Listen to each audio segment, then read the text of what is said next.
महात्मा जा रहा था, जंगल का रास्ता था,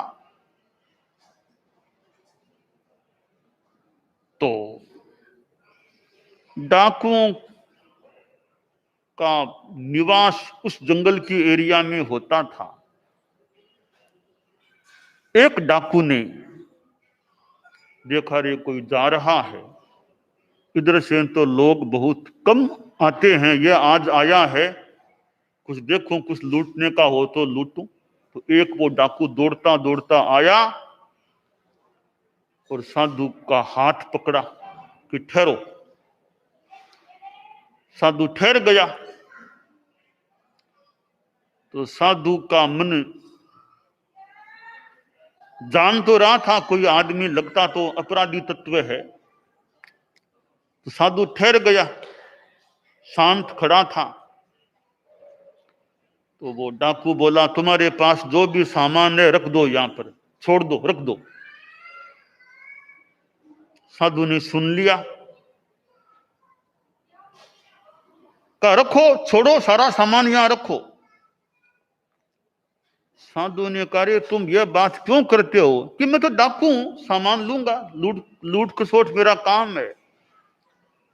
साधु ने सोचा, इसको प्रतिबोध देने का प्रयास करूं, अगर इसकी आत्मा सुधर जाए, डकैती लूट चोरी छोड़ दे, तो आत्मा अच्छी बन जाए। अब इसको तरीके से समझाऊं। तो साधु ने पूछा, रे तुम यह काम डकैती का क्यों करते हो? बोला, मेरे परिवार के भरण पोषण का यही तो माध्यम है, इस तरीके से मैं धन इकट्ठा करता हूं और परिवार को चलाता हूं। मेरा बहुत बड़ा परिवार है। तो साधु ने कहा, तुम परिवार के लिए यह काम करते हो कि यह काम पाप है? यानी कि पाप तो है, जानता हूं, तो करता हूं फिर भी मैं। तो पाप का फल भोगना पड़ता है या नहीं? कहा, सुना तो है कि पाप का फल भोगना पड़ता है।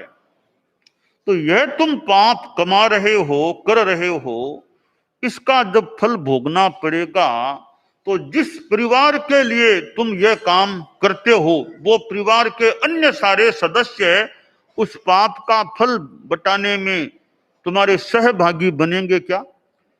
जब तुम्हारे द्वारा यह डकैती आदि से अर्जित किया गया धन सबके काम आता है, पूरे परिवार के काम आता है, वे सब सहभागी बनते हैं, तो जिस डकैती का पाप का फल आएगा, तब भी वे परिवार के लोग सब सहभागी बनेंगे ना? तो जरूर बनेंगे, इसमें क्या शंका की बात है। मैं उनके लिए इतना करता हूं, तो वे मेरे लिए इतना क्यों नहीं करेंगे? पक्की बात है, इसमें क्या कच्ची बात, पक्की बात है। संत ने कहा, एक बात तुम परिवार के लोगों को पूछ तो लो, वे सहभागी बनेंगे ना? पक्की बात है ना? तुम्हारा घर काम, घर तो थोड़ी सी दूर पास में ही है, तो घर में जाके पूछ के आ जाओ। तो फिर तुम भाग जाओ तो? अरे मैं कहां भागूंगा, नहीं क्या पता, ठहर, मैं तुमको पेड़ से बांध देता हूं। साधु को डाकू ने पेड़ से रस्से से कसकर बांध दिया। अब मैं जाके आता हूं। डाकू घर में गया, परिवार की इमरजेंसी की मीटिंग बुलाई, आप तत्काल मीटिंग बुलाई, और परिवार में 15-20 लोग, चाचा बाबा, कई बेटे भतीजे सब इकट्ठे हो गए।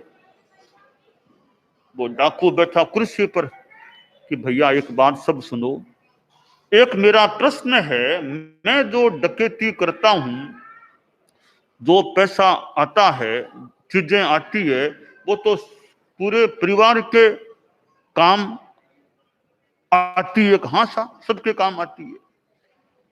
कहा जी, जब पूरे परिवार के वो धन संपत्ति काम आती है, तो डकैती करने से जो पाप का बंध होता है, उसका फल भी तो भोगना पड़ेगा ना? तो वो जब फल भोगने का समय आएगा, तब तुम सब मेरे साथ हो ना? परिवार के लोग एक दूसरे को देखने लगे, बगले झांकने लगे, कोई बोले नहीं। डाकू बोला, रे बोलो तो सही, सब मेरे साथ हो या नहीं? डकैती का फल भोगने में, क्योंकि सबके लिए मैं काम करता हूं। तब कई युवक बोले, साहब कोई साथ नहीं है, कोई साथ नहीं है। हाँ, संपत्ति भोगने में साथ हैं, पाप का फल भोगने में कोई साथ नहीं है। माल खाने में साथ हैं, मार खाने में साथ नहीं है हम। तो फिर मैं मूर्ख हूं क्या? तो तुम्हारे लिए कि मूर्ख हो या होशियार, यह तो आप जानो। हम आपके संपत्ति खाने में सहभागी हैं, तो पाप का फल भोगने कोई साथ नहीं है। डाकू ने सोचा, रे महात्मा ने बहुत ठीक कहा था कि निक पूछ के तो आओ, मैं तो निरा मूर्ख हूं, बुद्धू आदमी हूं, इनके लिए इतना करूं, मेरे साथ में है ही नहीं पाप का फल भोगने के लिए। डाकू वापिस आया संत के पास, संत को खोला, चरणों में गिरा कि बाबा मेरी आंखें आपने खोल दिए, आंखें खुल गई मेरी। मैं तो इस भरोसे था कि पाप का फल भोगने में पूरा परिवार मेरे साथ रहेगा, क्योंकि मैं पूरे परिवार के लिए पाप करता हूं, डकैती करता हूं। आज आपके कहने से मैं घर गया, मीटिंग बुलाई, चर्चा की, तो साफ हो गई बात कि मेरे साथ कोई नहीं है पाप का फल भोगने में।